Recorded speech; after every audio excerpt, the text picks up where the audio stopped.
नमस्कार दोस्तों, home science academy में आपका स्वागत करती हूँ। आज आपके लिए जो टॉपिक चल रहा था कम्युनिकेशन और नॉन कम्युनिकेशन डिजीज़, और इसके पहले मैंने हेल्थ एंड सैनिटेशन टॉपिक शुरू किया था। इसमें मैंने हेल्थ के बारे में डिटेल बताया था, लेकिन सैनिटेशन जो है रह गया था। आज मैं सैनिटेशन संबंधित कुछ टॉपिक पर डिस्कस करेंगे।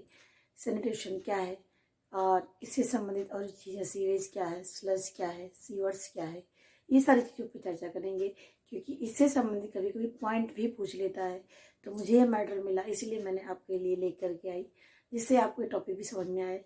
और इसके साथ साथ मैंने कि जो रोगाणु से मुक्त करने के लिए क्या क्या चीज़ों का, पदार्थों का प्रयोग करते हैं, इन सब चीज़ों पर हम चर्चा करेंगे।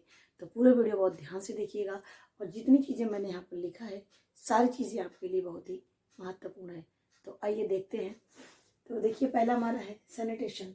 तो देखिए, सैनिटेशन में जो स्वच्छता है, ये जो होता है, इसमें जो यूएन की एक असेंबली हुई थी, जनरल असेंबली में यूएन के, उसमें क्या किया गया था कि प्रोक्लेम द पीरियड ऑफ, यानी वहाँ पर एक घोषणा की गई थी कि 2005 से लेकर के 2015 तक, कितना, 2005 से लेकर के 2015 तक वाटर फॉर लाइफ, यानी एक तरीके से थीम रखा गया वाटर के लिए कि वाटर फॉर लाइफ हो। किसके द्वारा? यूएन के द्वारा। कब से कब तक? 2005 से 2015 तक वाटर फॉर लाइफ, इस तरह से वो असेंबली में ये घोषणा अनाउंस्ड किया गया था। दूसरा पॉइंट यहाँ पर है, सबसे पहले जानते हैं सैनिटेशन होता क्या है।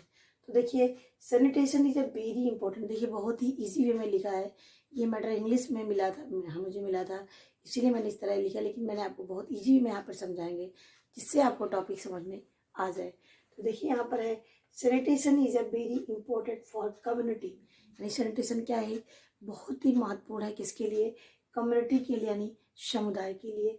और हेल्थ डिस्पोजल, जिसमें क्या करते हैं, health disposal of solid, liquid और वेस्ट। इसमें क्या होता है कि जो हमारे सॉलिड, लिक्विड, वेस्ट होते हैं, इनको डिस्पोज करने का, डिस्पोजल करने का कह सकते हैं एक माध्यम हम करते हैं, यानी स्वच्छता को ध्यान में रखते हुए जो लिक्विड, सॉलिड, वेस्ट होते हैं उनको हम डिस्ट्रॉय करने के लिए, डिस्पोजल करने के लिए यूज़ करते हैं।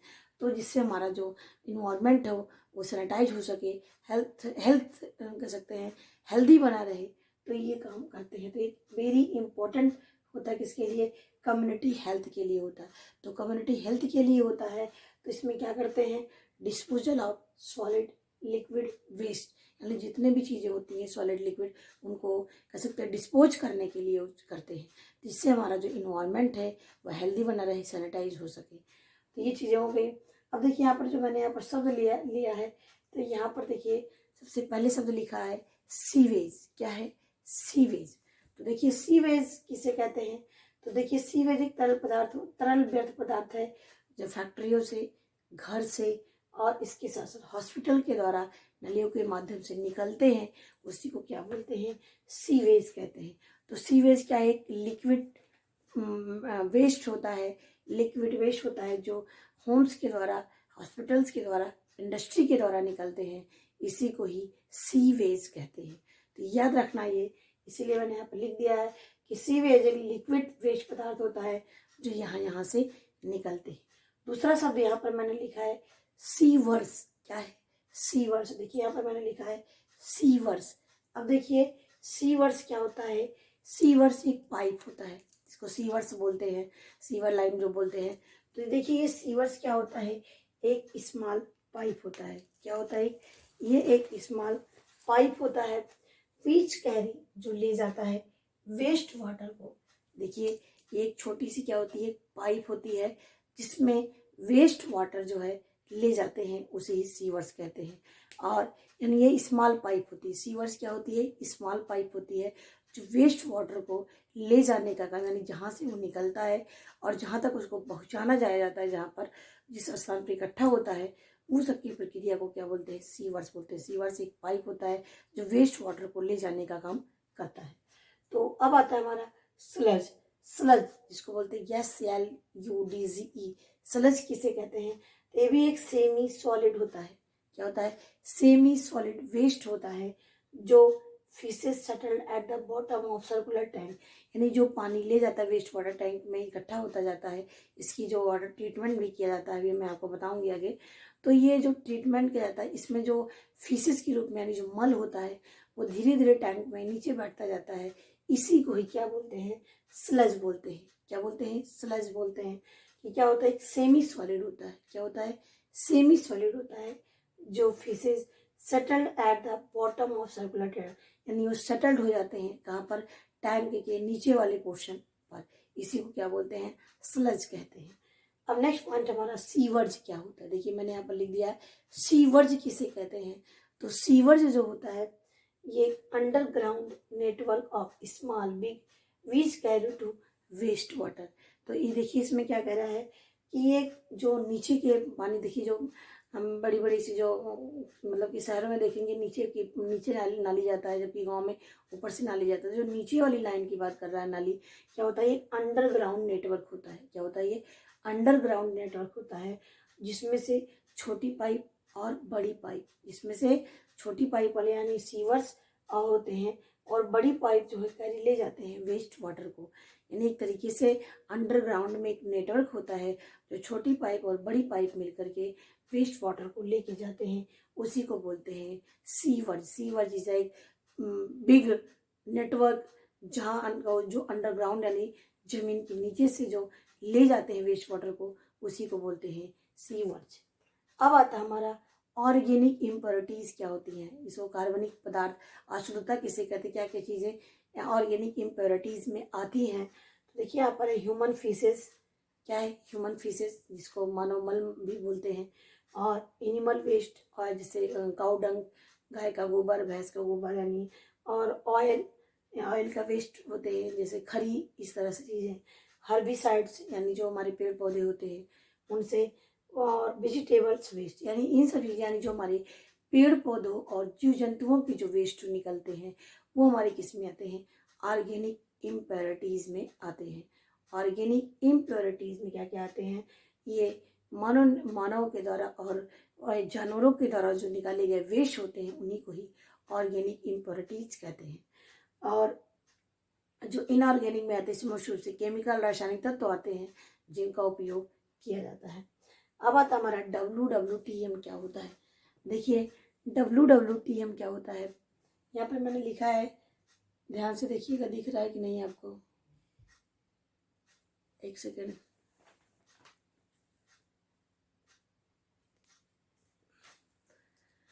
देखिए यहाँ पर ये क्या लिखा है, WWTM क्या है, WWTM इसको बोलते हैं वेस्ट वाटर ट्रीटमेंट प्लांट। क्या है, वेस्ट वाटर ट्रीटमेंट मैनेजमेंट, यहाँ पर होगा ट्रीटमेंट मैनेजमेंट, यानी ये क्या होता है, ये वेस्ट वाटर ट्रीटमेंट मैनेजमेंट होता है।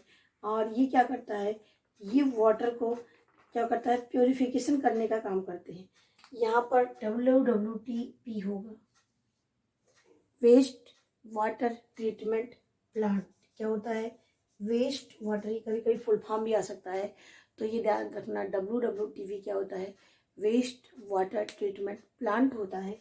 और क्या करता है, ये प्यूरिफिकेशन करने का काम करता है, वाटर को प्यूरिफाई करने का काम करता है। और इसके कई स्टेप होते हैं जिससे जो है वाटर को शुद्ध किया जाता है। यानी जो मल के, यानी जितने भी फैक्ट्रियाँ, जितने भी सिटी के जो वेस्ट निकलते हैं नालों में जो बहते रहते हैं, इनको क्या करते हैं, इनको शुद्ध करने के लिए कई प्रक्रियाएं की जाती हैं, उसी को बोलते हैं WWTP। इस वेस्ट वाटर ट्रीटमेंट प्लांट के माध्यम से वाटर को प्यूरिफिकेशन करने का काम करते हैं। इसमें एक बार ग्राफ होता है, इसमें क्या होता है, बार स्क्रीन होता है। इसमें सबसे पहले जब पानी को मतलब जो इम्प्योर ब्लड होता है वो झोंक से आता है, और बार स्क्रीन पे वो क्या होते हैं, इस तरह लगे होते हैं कांटेदार, जिसमें से बैग या ठोस चीज़ें होती हैं, वो क्या वहाँ पर क्या होती हैं, वो निकलने लगती है, यानी उसको अलग कर देती हैं पानी से। और दूसरे स्टेप में ग्रिट लगा होता है, एक तरीके से वो सैंड रिमूवल टैंक होता है जिसमें कह सकते हैं बालू होते हैं, और धीरे धीरे जो गंदगियाँ होती हैं नीचे बैठती जाती हैं। और इसी तरह से और भी स्टेप इसमें है। और धीरे धीरे क्या होते हैं, जो फीसेज होते हैं, अभी मैंने यहाँ पर बताया कि वो बड़े से जो टैंक में क्या होते हैं, बॉटम में क्या होते हैं, मल जो है इकट्ठा होते जाते हैं, नीचे नीचे तली में जमते जाते हैं। तो धीरे धीरे 3-4 प्रक्रियाएं होती है, फिर लास्ट में जो जो वाटर होता है वो शुद्ध हो जाता है। तो ये सारी प्रक्रियाएं किसके माध्यम से घटित होती हैं? WWTP यानी वेस्ट वाटर ट्रीटमेंट प्लांट के द्वारा होती है, जिसमें मैंने यहाँ पे लिखा दिया है कि प्यूरिफिकेशन ऑफ वाटर, यानी वाटर को प्यूरिफाई करने का काम करते हैं। तो यहाँ पर मैंने इस चीज़ों को बताया, आप याद रखना। देखिए यहाँ पर मैंने लिखा सीवेज। सीवेज क्या करता है? तरल पदार्थ को घर से, मतलब कि जो घर, फैक्ट्री और हॉस्पिटल के द्वारा जो निकलते हैं उन्हें सीवेज कहते हैं। सीवर्स क्या होते हैं? एक छोटी पाइप होती है जिसके द्वारा वेस्ट वाटर जो है जहाँ से निकलते हैं और जहाँ पहुँचाया जाता है उस पाइप को बोलते हैं सीवर्स कहते हैं। स्लश क्या होता है? एक सेमी सॉलिड वेस्ट होता है, जो कह सकते हैं जो बड़े बड़े से टैंक होते हैं और धीरे धीरे बॉटम में इकट्ठा होते जाते हैं, इन्हीं को क्या बोलते हैं? स्लश कहते हैं। सीवर्स क्या होता है? ये अंडरग्राउंड में छोटे और स्मॉल साइज में क्या होते हैं? पाइप होती है जिसके माध्यम से वेस्ट वाटर जो है जाते रहते हैं, इन्हीं को सीवर्स कहते हैं। तो ये मैंने यहाँ पर बता दिया। ऑर्गेनिक इम्प्योरिटीज मैंने बता दिया है, जो प्लांट और जो एनिमल के द्वारा, मनुष्य के द्वारा और प्लांट के द्वारा जो निकलते हैं हमारे ऑर्गेनिक इम्प्योरिटीज में आते हैं। अब WWTP मैंने बता दिया, वेस्ट वाटर ट्रीटमेंट प्लांट। अब आता है हमारा अरेंजमेंट फॉर सीवेज डिस्पोजल। देखिए इसमें क्या कह रहा है कि अरेंजमेंट कैसे करना है, disposal, arrangement of for sewage, यानी जो ये सीवेज है कैसे, किस किस माध्यम से, सेप्टिक टैंक के माध्यम से होते हैं, मतलब इसको किया जाता है, सीवेज को डिस्पोज किया जाता है।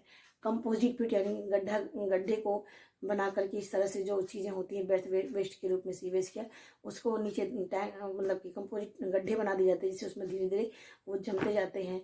और तीसरा हमारा केमिकल टॉयलेट बना करके करते हैं। तो ये 3 तरीके होते हैं सीवेज डिस्पोजल करने का। नेक्स्ट हमारा आता है निःसंक्रमण और निःसंक्रामक क्या है। ये क्वेश्चन आपके एग्जाम में आ चुका है। तो देखिए सबसे पहले निःसंक्रमण क्या है। निःसंक्रमण क्या होते हैं? ऐसी चीजें जिसके द्वारा ऐसे रोगाणु जो क्या करते हैं, हमारे चीज़ों को, यानी हमारे जल को या अन्य हमारे ठोस चीज़ों को क्या करते हैं, खाने योग्य चीज़ों को क्या करते हैं, रोगाणु युक्त कर देते हैं, यानी रोगाणु उससे कह सकते हैं उसमें रोगाणु आ जाते हैं, उसको बोलते हैं निःसंक्रमण। तो देखिए जो ये रोगाणु आ जाते हैं तो हमारे कहा निःसंक्रमण। अब ये निःसंक्रामक पदार्थ क्या होते हैं?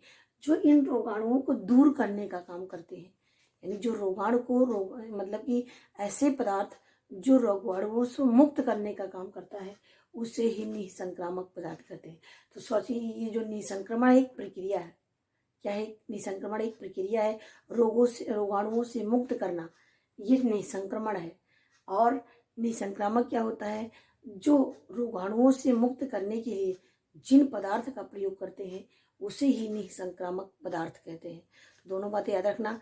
निःसंक्रमण क्या है? एक प्रक्रिया होती है जिसके माध्यम से चीज़ों को रोगाणु से मुक्त किया जाता है, जबकि जो निःसंक्रामक होता है, जिन पदार्थ का प्रयोग करते हैं रोगाणु से मुक्त करने के लिए उसे ही निःसंक्रामक कहते हैं। तो निःसंक्रमण क्या है? एक प्रक्रिया है। निःसंक्रामक क्या है? एक पदार्थ है जिसका प्रयोग करते हैं। दोनों याद रखना, ये क्वेश्चन आपके एग्जाम में आया भी है, TCT के एग्जाम में भी। अब देखिए ये तीन तरीके हैं जिसके द्वारा निःसंक्रमण करने का काम किया जाता है। क्या क्या है? यानी जो निःसंक्रामक पदार्थों का प्रयोग किया जाता है, किसके लिए? रोगाणु से मुक्त करने के लिए किया जाता है। तो देखिए इसमें पहला है भौतिक। भौतिक में क्या होते हैं? रोगाणु से मुक्त करने के लिए कोई चीज़ को जलाते हैं, उबालते हैं, भाप के द्वारा, गर्मवाई के द्वारा क्या करते हैं? रोगाणु से मुक्त करने का काम करते हैं। तो ये भौतिक विधि में आती है। रोगाणु से मुक्त करने के लिए उबालना, भाप देना और जलाना, गर्म वायु के द्वारा करते हैं। एक इसमें आते हैं, भौतिक विधि में आते हैं। दूसरा हमारा आता है प्राकृतिक। प्राकृतिक में क्या होता है? ये जो सूर्य के प्रकाश, पता है ये सूर्य के प्रकाश गर्मी की वजह से जो है चीज़ों को सुखा लेते हैं और रोगाणु से मुक्त हो जाता है, काफ़ी सालों तक चलता है। तो क्या होता है? वो सूर्य के प्रकाश के द्वारा हम रोगाणु से मुक्त करते हैं। तीसरा जो मोस्ट इम्पॉर्टेंट पॉइंट है यहाँ पर, रासायनिक है। अब देखिए रासायनिक तत्वों का प्रयोग करते हैं। क्या होता है? ये मुख्य रूप से हमारे रासायनिक तत्वों का प्रयोग करते हैं। तो इसमें देखिए ये जो रासायनिक तत्व हैं ये 3 प्रकार के होते हैं। देखिए आपको यहाँ पर दिख रहा होगा क्या क्या है। पहला है तरल, दूसरा है हमारा गैसीय और तीसरा है ठोस। ध्यान दीजिएगा, पहला है तरल, दूसरा है गैस, तीसरा है ठोस। ये 3 चीज़ें होती हैं। अब देखिए इसमें जो तरल जो होता है, इसमें पानी में घोल कर क्या होता है, पानी में घोल करके चीज मतलब कि पानी में उस पदार्थ को मिला लेते हैं और उससे जो है रोगाणु से मुक्त करने के लिए, जहाँ पर जैसे फर्श पर पोछा लगाना हुआ तो उसमें चीज़ों को डाल लेते घोल करके, जिससे वो रोगाणु से मुक्त जाता, मक्खी मच्छर नहीं होते हैं। तो ये होता है तरल विधि। अब इसमें तरल में आती है क्या क्या चीज़ें हैं, तो फिनाइल आता है, कार्बोलिक एसिड आता है, फॉर्मेलिन होता है, लाइजॉल होता है, आइजॉल होता है।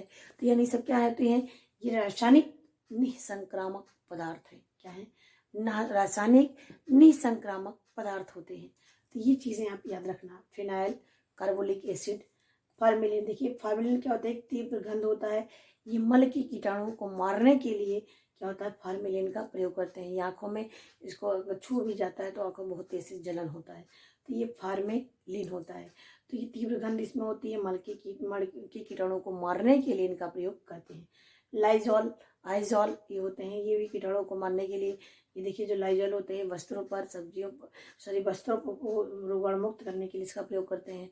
और तो ये केवल आप इनको नाम याद करना, तरल रूप में क्या क्या चीज़ें आती हैं।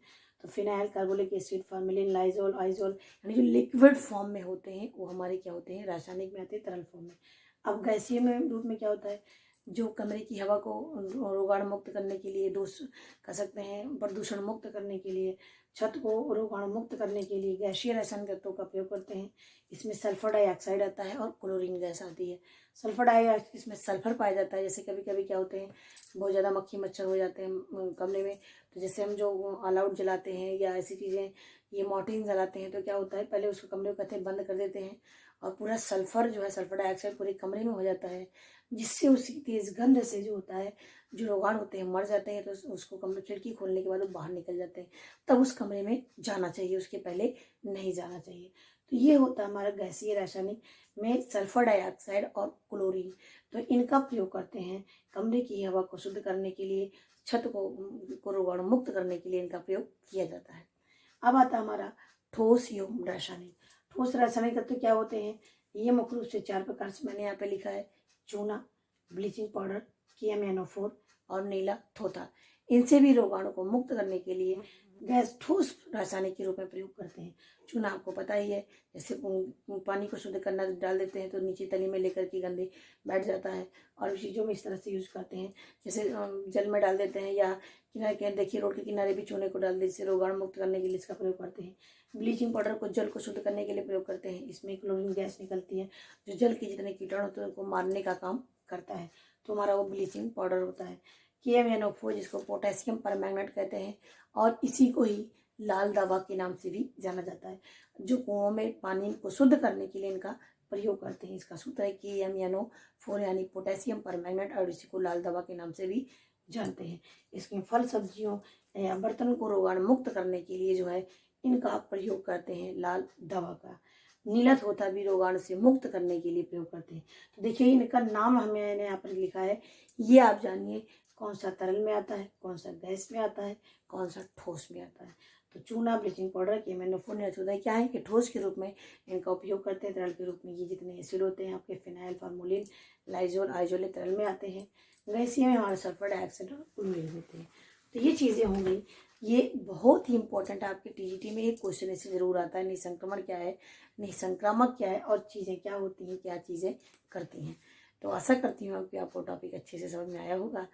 तो अच्छा आया होगा प्लीज़ हमें कमेंट बताइएगा, और मेरी वीडियो देखने के लिए आपको बहुत बहुत धन्यवाद। फिर मिलते हैं नेक्स्ट वीडियो में नेक्स्ट चैप्टर के साथ।